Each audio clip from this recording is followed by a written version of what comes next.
Meet the Wheelers, so brave and so true.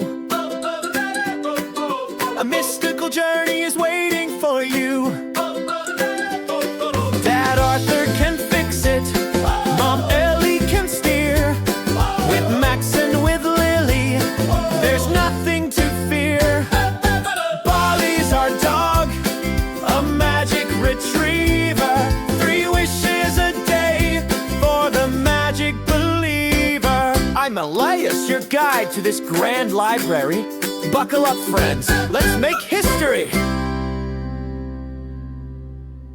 Step closer to the hearth, travelers, and find your place. The library is restless tonight. The Wheelers are still tracing the path of the Biblio-Express across the misty plains. Their last journey left them with the scent of salt and sea, but tonight, the shelves have offered something colder. A volume bound in shimmering metal is vibrating in my hands, and the air here smells of ozone and starlight. Are you ready to leave the earth behind? Settle in, because the family is about to step into the deep silence of the stars. Chapter 3 begins now. The Library in the Mist. Chapter 3. The Heart of the Orion. The Caribbean salt had barely dried on the library floor when the Biblio-Express began to stir again. In a far corner, tucked between an old atlas and a book on clockwork, a volume bound in brushed aluminum started to vibrate. Its cover featured a circular glass portal that flickered with a pulsating blue light. "Do you hear that?" Max asked. It wasn't just a sound. It was a rhythmic beep, beep, beep, a desperate SOS signal vibrating through the floor. Lily touched the cool metal spine. "It feels like ice and lightning." As the family gathered around, the smell of old paper vanished, replaced by the sharp scent of ozone and heated metal. The floor turned into a vibrating diamond plate deck. With a soft pop, the Wheelers found themselves on the cavernous command bridge of a massive spacecraft. "Whoa," Max gasped. "A rocket ship!" Mechanical voice echoed throughout the ship. "Warning, engineering failure in Sector 7. Thrust capacity at 0%. Max stumbled, his sneakers sliding on the smooth deck. As he looked out the massive viewports, his breath caught. They weren't just in space. They were in a cosmic nightmare. Ahead, a jagged, red-glowing asteroid known as the Goliath loomed like a predatory beast. It blotted out the stars, its surface a chaotic landscape of craters and glowing ore. "We're drifting," Captain Astra said, her voice strained as she fought unresponsive brass levers. "The fuel valve has seized. Without it, the Silver Orion becomes a permanent part of that asteroid in less than 10 minutes. Dad Arthur didn't wait. He had spent his life fixing engines others had given up on. Although this one was built of star steel, the logic of grease and gears remained the same. He knelt and threw open his leather toolkit. "Max, get the hydraulic clamps and the sonic wrench," Arthur commanded. "Lily, stay with your mother. Astra, where's the primary access to the fuel injectors?" "Level 4, beneath the reactor," the captain replied. "But be warned, the gravity stabilizers there are failing. It's a mess down there." Arthur and Max scrambled down the ladder into the belly of the ship. Down here, the noise was a physical weight. Steam hissed from cracked pipes, and the air smelled of burnt ozone. The floor tilted wildly every few seconds as the ship groaned under the gravitational pull of the approaching asteroid. "There it is!" Arthur shouted over the roar of venting gas. He pointed to a massive assembly of pipes that looked like a giant mechanical heart. In the center, a thick brass pin had bent, jamming the fuel flow. "The Goliath's gravity is warping the hull. It's crushed the intake valve." "Can we fix it, Dad?" Max asked, clutching the wrench. He looked through a maintenance porthole and saw the red asteroid getting closer.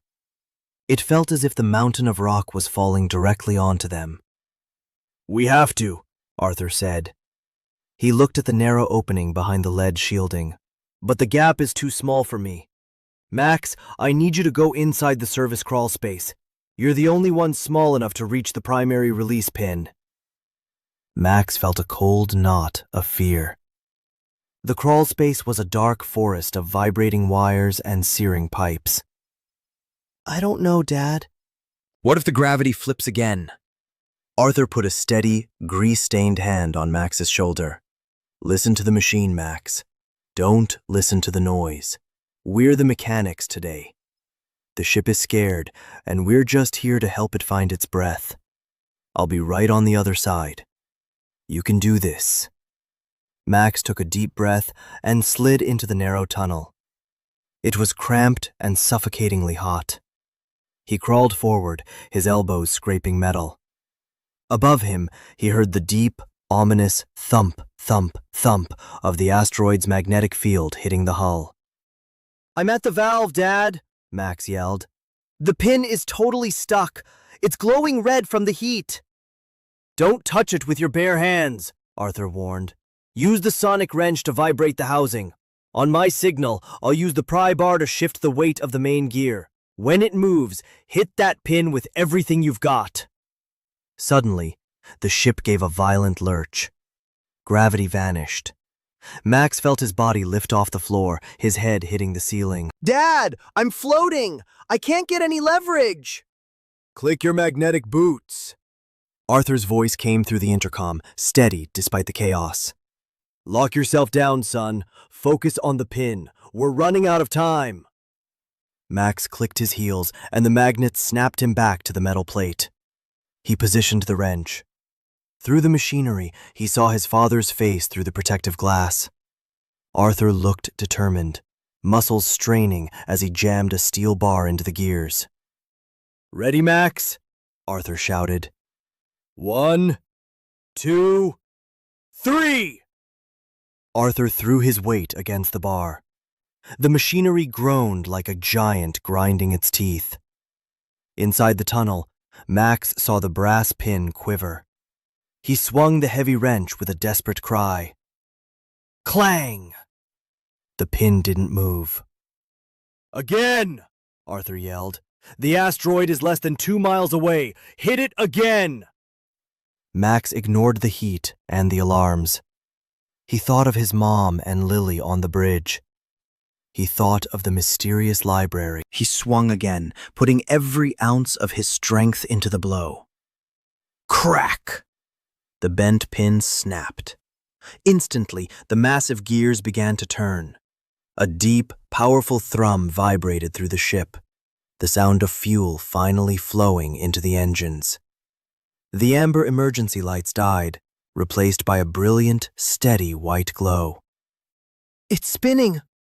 Dad, the heart is beating! Max cheered, relief stinging his eyes. Great work, kid. Now get out of there. The captain needs to move this ship, and she needs to move it now. Max scrambled out and was pulled into a brief, rib-crushing hug by his father. They didn't waste a second. They climbed back up the ladder, clothes covered in soot, and burst onto the bridge just as the shadow of the Goliath engulfed the viewports. The bridge was a hive of activity. Mom Ellie stood at the navigation table, her map glowing brighter than ever. Captain Astra had her hands on the main thrusters, waiting for the signal. Engines are at 100%, Arthur reported. Good, Ellie said, her eyes fixed on the red mountain of rock outside. Because we're not going around it. We're going to use it. Max sat in the co-pilot's chair, his heart still racing. He looked at his father, then at his mother. The technical part was done. The engine was alive. But as the asteroid Goliath drew inexorably closer, Max realized that the most dangerous part of the story, the flight itself, was only just beginning. They had fixed the heart, but now they had to find the path. The Library in the Mist, Chapter 4. The Gravity Slingshot. The roar of the engines had returned, but the danger was far from over. Inside the bridge of the Silver Orion, the air was thick with the scent of hot metal and ozone. Although Dad Arthur and Max had successfully unjammed the fuel valve, the ship was still dangerously close to the Goliath asteroid. The massive, red-veined rock filled the entire front viewport, its jagged surface looking like a landscape of frozen fire. "We have thrust, but no trajectory," Captain Astra shouted, her hands flying across the flickering control panel. "The asteroid's gravity is too strong. It's pulling us in. In 60 seconds, we'll be nothing but stardust on that rock." Mom Ellie stepped forward, her face illuminated by the golden glow of her living map. While the ship's computers were screaming in panic, her map was calm. It showed the truth of the cosmos, not just rocks and vacuum, but the invisible currents of energy that flowed between the stars. "Captain, stop fighting the pull," Ellie said, her voice steady and commanding. "If you try to fly away, the gravity will snap the ship in half. We have to dive." "Dive? Astra looked at her as if she had lost her mind. Into the asteroid?" "Not into it," Ellie explained, pointing to a swirling blue vortex on her map. "Around it. There is a gravity tide right along the southern ridge. If we skim the surface, the asteroid's own mass will accelerate us." It's a slingshot maneuver. Arthur and Max burst back onto the bridge, wiping black grease from their foreheads. They took their stations immediately. "The engines are holding, Ellie," Arthur yelled. "But they're straining. Tell us where to point this thing." "Arthur, I need you to pulse the thrusters," Ellie commanded.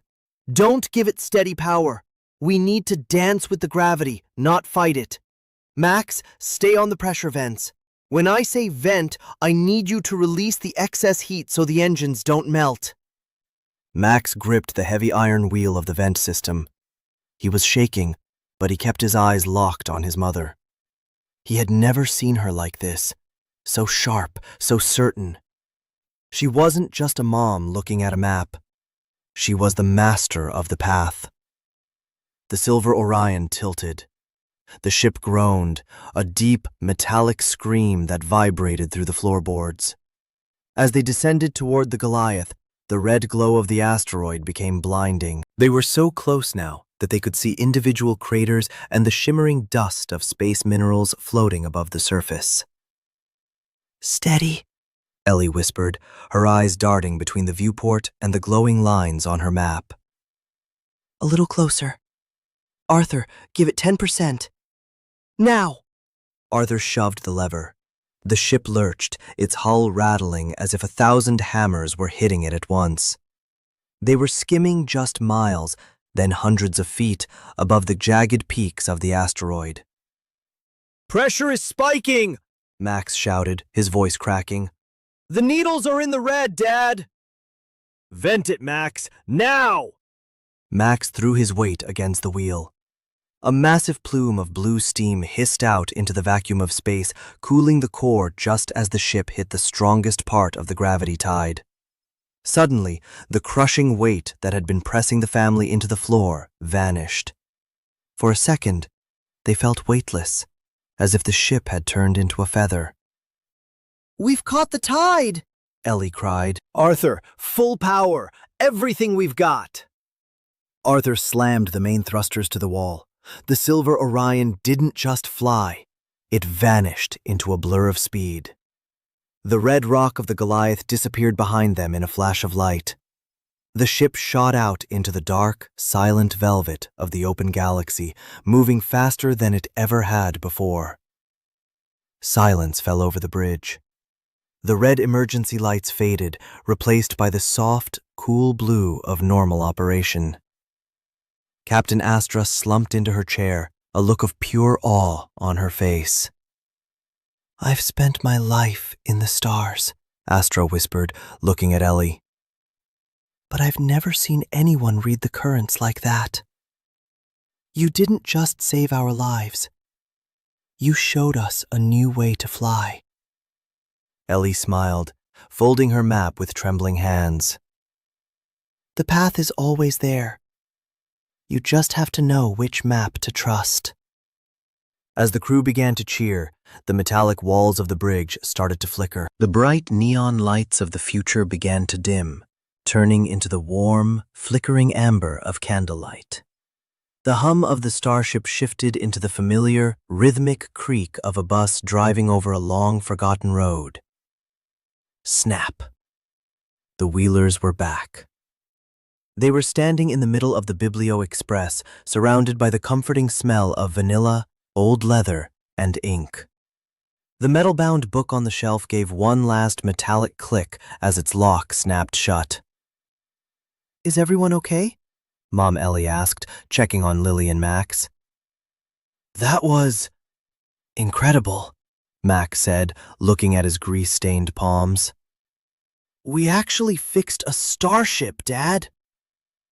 "You didn't just help me, son," Arthur said, placing a heavy, proud hand on Max's shoulder.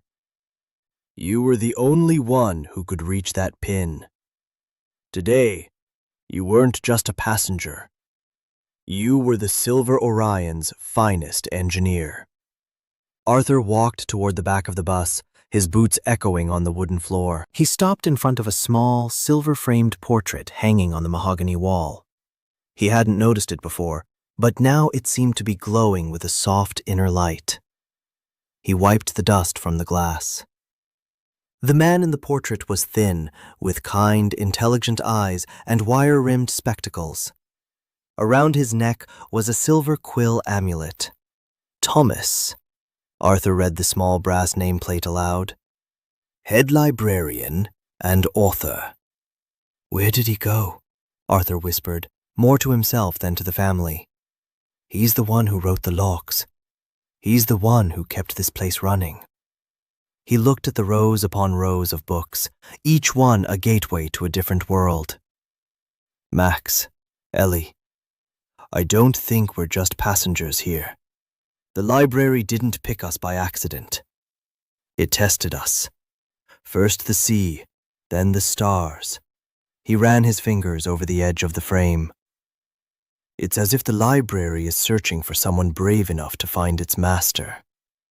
The book closes for today. And so, travelers, the stars of the Silver Orion have faded back into the soft moonlight of our own world. The Wheelers are home, the grease of stardust washed away, replaced by the scent of fresh sheets and the quiet hum of the prairie. They proved something vital today, didn't they? That no machine is too vast to fix when you work as a team, and no asteroid storm is too dark if you have a map and a brave heart. But as the Wander Wagon rests, a new shadow has stirred. Who is Thomas, the man in the portrait, and why did he leave this magnificent, shifting library for our family to find? Do not trouble yourselves with these questions tonight.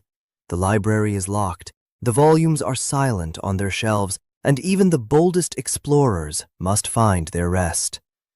Tomorrow, the sun will rise, and the Biblio-Express will be waiting, perhaps with the answer to where the librarian has gone. The end of this tale is just the beginning of our next journey. See you in the next adventure. Close your eyes now and listen to the wind. It's only a lullaby tonight. This was Elias. Sleep tight, my little adventurers, and good night.